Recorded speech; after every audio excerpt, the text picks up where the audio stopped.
Friends, welcome back to my channel. Welcome back to Earth Mom Dehradun और मैं हूं ज्योति। Welcome करती हूं सभी का अपने चैनल में न्यू है तो प्लीज सब्सक्राइब करें। वीडियो पसंद आई तो लाइक जरूर करें।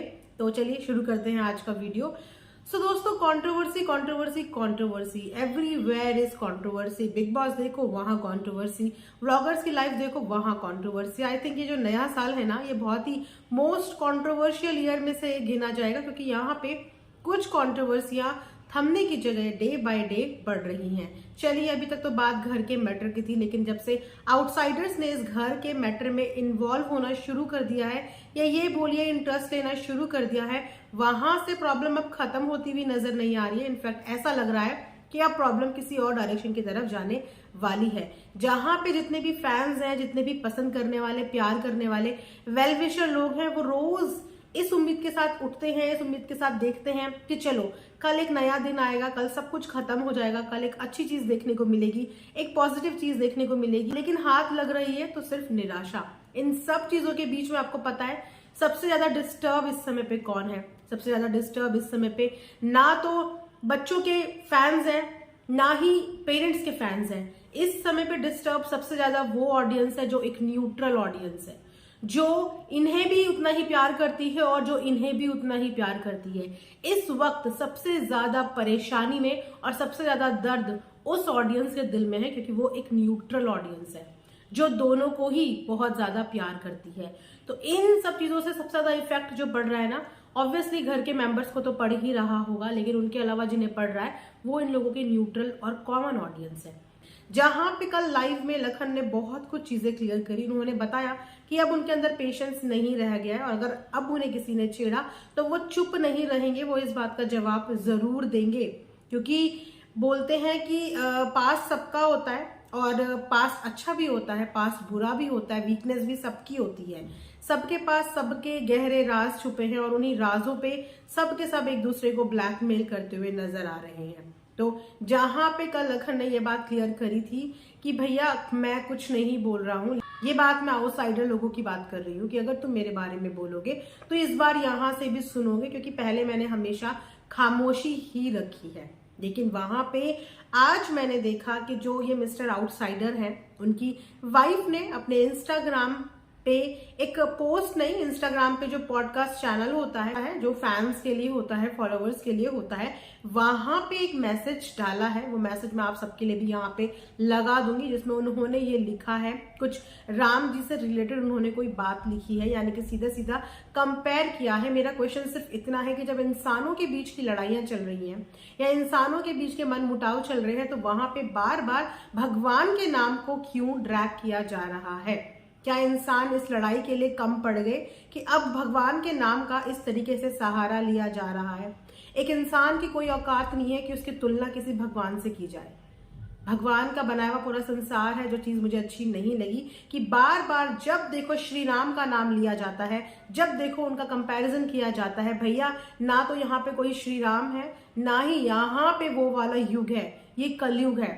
और कलयुग में लोगों के जो नाम है, प्लीज उनको उन्हीं नाम से बुलाइए। किसी भी भगवान के साथ उनके नाम का कंपैरिजन मत कीजिए, और फिलहाल इस टॉन्ट वे में तो बिल्कुल भी मत कीजिए। जब आपकी इंटेंशंस इस तरीके की हैं, तो वहां पे एक नेगेटिव इंटेंशन के साथ आप भगवान के नाम प्लीज मत लीजिए।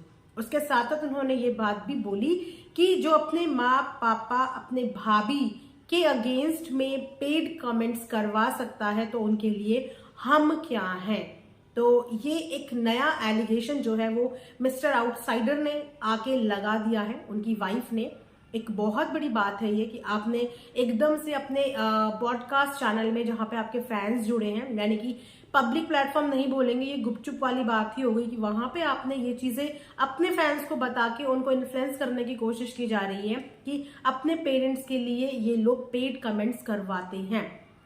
और इनके पास सबूत भी है, क्योंकि इन्होंने यही बोला है कि करवाते हैं, और इनका सबूत भी है, क्योंकि वही इंसान इतनी क्लैरिटी से बोल सकता है जिसके पास पुख्ता सबूत होते हैं।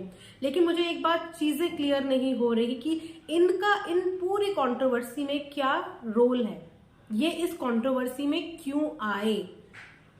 नो मैटर कि आपके घर आपके गेस्ट आए, नो मैटर कि आपने उन गेस्ट को बुलाया, सब अपने हिसाब से जिनको जो पसंद है उनसे मिल भी सकते हैं, जुल भी सकते हैं, टाइम भी स्पेंड कर सकते हैं, कोई किसी को रोकने टोकने वाला नहीं होता। लेकिन अगेन यहाँ पे इस बार भी पोकिंग आपने शुरू करी, किसी के फैमिली मैटर में कुछ भी चल रहा है, लेकिन एक दिन पहले आपने अपने व्लॉग में पिता का जिक्र किया, बाप का जिक्र किया, बच्चे घर छोड़ के जा रहे हैं, बच्चे घर रह रहे हैं, इस बात का जिक्र किया। और ऊपर से आप ये बोल रहे हैं कि आप लोग खामोश हैं। अगर आप लोग खामोश होते तो ये डायरेक्शन आप लोगों की तरफ घूमती ही नहीं, ये मुद्दा आई थिंक सॉर्ट आउट होने की कगार पे ही होता।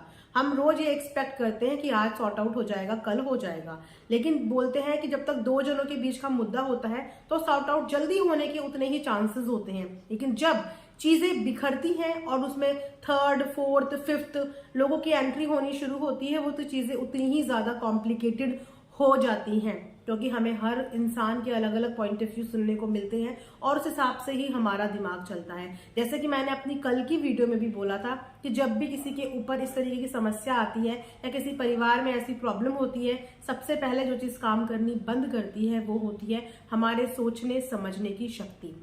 वो काम नहीं करती है। हमें जो जैसा बोलता है हमें उस समय पे वही सही लगता है, जो हमारा उस समय पे साथ देता है हमें लगता है इससे अच्छा इंसान कोई है ही नहीं। लेकिन इंसान के रूप में आज भी बहरूपियां हैं, आज भी नहीं, इस युग में ही इंसान के रूप में बहुत बहरूपिये हैं जो सामने आपके वेलविशर बनते हैं पर पीछे से आपके लिए कुछ भी वेलविश नहीं करते हैं। तो ऐसे लोगों से बचना भी चाहिए और ऐसे लोगों से दूर भी रहना चाहिए। तो मेरा मानना ये है कि अगर आपको पता था कि अपने पेरेंट्स के लिए ऐसा करवा रहे हैं या अपनी भाभी के लिए ऐसा करवा रहे हैं, अगर आपको पता था और आप इतने अच्छे थे और आप इतने अच्छे वेल विशर थे, तो आपने इस चीज में अपना सहयोग क्यों दिया? आपने क्यों उस टाइम पे नहीं रोका? आपने क्यों एज अ वेल विशर ये चीज फटाफट नहीं बताई? और अब इस चीज को बताने का क्या मतलब है? क्योंकि सच्चा इंसान और अच्छा इंसान और किसी का वेल विशर तो वही होता है जो किसी को तुरंत पता चले कि भैया ये परेशानी में आने वाला है और तुरंत जाके बोल दे कि नहीं, आपके लिए ये ठीक नहीं है, आपके लिए कुछ ऐसी प्लानिंग की जा रही है। लेकिन जब सिचुएशन खराब है, ऑलरेडी खराब है, और उस खराब सिचुएशन में आप पिछली बातें लेके आ रही हैं, तो अब इन बातों का क्या मतलब? आपकी लॉयल्टी अगर आपको दिखानी थी तो ये लॉयल्टी उस समय दिखाते जिस समय पे ये चीज बोली गई थी या जिस समय पे ये चीज करवाई गई थी। लेकिन अब ये लॉयल्टी दिखाने का मतलब तो सीधा सीधा यही है ना कि आओ भैया बहती गंगा में तुम भी हाथ धो लो, पाप तुमने भी करे, थोड़ा बहुत छिड़काव कर लो, शायद पुण्य मिल जाए। तो ये सब चीजें बहुत ज्यादा खराब लगती हैं, बुरी लगती हैं कि एक तरफ आप सोचिए कि आप लोग सोशल इन्फ्लुएंसर है, कितने सारे लोग आपको पसंद करते होंगे, कितने सारे लोग उनको पसंद करते होंगे। इस समय आप उन पॉजिटिव फैंस के बारे में सोचिए जिन्हें ये सब चीजें देख के कितना ज्यादा बुरा लग रहा है।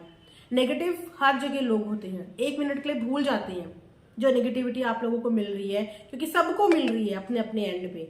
एक मिनट के लिए उन्हें भूल जाओ, एक बार अपनी पॉजिटिव ऑडियंस के बारे में सोचो, जिस ऑडियंस ने आप लोगों को बनाया है, यहां तक पहुंचाया है, आप लोगों से इंस्पायर होते हैं, आप लोगों को आइडल मानते हैं, आप लोगों की फैमिली को प्यार करते हैं, उस न्यूट्रल ऑडियंस के बारे में सोचो कि उन्हें इस समय पे कैसा फील हो रहा होगा। और थोड़ा सा अपने घर के रिश्तों को टाइम देने का समय है। आप लोगों को बिल्कुल बाहर वालों को इन्वॉल्व करने का समय ये नहीं है। यहाँ पे इस समय आप अपने परिवार के लोग मिलके ही इस चीज को सॉर्ट आउट कर सकते हैं। कोई बाहर वाला कभी भी कुछ नहीं कर पाएगा। इनफैक्ट चीजें और ज्यादा खराब होती चली जाएंगी। और बाहर वालों से भी मेरा विनम्र अनुरोध यही है कि प्लीज इस बहती गंगा में हाथ धोने की बजाय, ब्लेम गेम लगाने की बजाय, थोड़ा सा शांति से होके अगर आप लोग चीजें सॉर्ट आउट करवा सकते हैं, अगर सामने वाला आपकी सुनता है, आपकी रिस्पेक्ट करता है, तो थोड़ा सा उनको चीजें समझाने की कोशिश कीजिए। मैं ये कभी नहीं बोलूंगी कि गलती एक ही जने की होती है। जाहिर सी बात है कि ताली कभी भी एक हाथ से नहीं बजती है। कुछ ना कुछ गलतियां इधर भी रही होंगी, कुछ ना कुछ गलतियां इधर भी रही होंगी, बट इतनी बड़ी कोई गलती नहीं होती कि जिस चीज की सजा इस तरीके से सोशल प्लेटफॉर्म पे मिल रही हो, कि सोशल प्लेटफॉर्म पे आज रेपुटेशन की धज्जियां उड़ गई हो। जिस परिवार को लोग आइडल समझते हैं, जिस परिवार से लोग इंस्पायर होते हैं, आज उस परिवार की जहां देखो सब लोग बात कर रहे हैं। तो ये चीजें बहुत ज्यादा बुरी लगती है। और मैं बस यही चाहूंगी इन मिस्टर आउटसाइडर से कि प्लीज इस तरीके का गुपचुप तरीके से बात करना, ये लोगों को इन्फ्लुएंस करना बंद कर दीजिए। कोशिश करिए कि चीजें सॉर्ट आउट हो जाए, मैटर सॉर्ट आउट हो जाए, घर के रिश्ते घर के अंदर सॉल्व हो जाए, लोग भूल जाएंगे, थोड़ा सा टाइम लगता है, सब कुछ भूल जाएंगे। एक बार शुरुआत तो करो, नया साल आ गया है, आई थिंक नई चीजों की शुरुआत का समय भी आ गया है। थोड़ी सी कोशिश करो, सब कुछ सॉर्ट आउट हो जाएगा। सो मैं ये वीडियो इसीलिए बना रही हूँ क्योंकि मेरे पास रिक्वेस्ट आई है कि मैम प्लीज आप इस बारे में बात करो, आप इस बारे में बात करो। सो गाइज, होता है कभी कभी, जैसे कि इनके छोटे बेटे ने भी बात बोली थी कि कभी कभी घर वालों की बात समझ में नहीं आती। उन्होंने अपने एंड पे बहुत समझाने की कोशिश करी पर कोई समझना नहीं चाहता, क्योंकि सोशल मीडिया के टाइम पे लोग सब्सक्राइबर की ज्यादा सुन रहे हैं क्योंकि उनको अपनी फैमिली मानते हैं।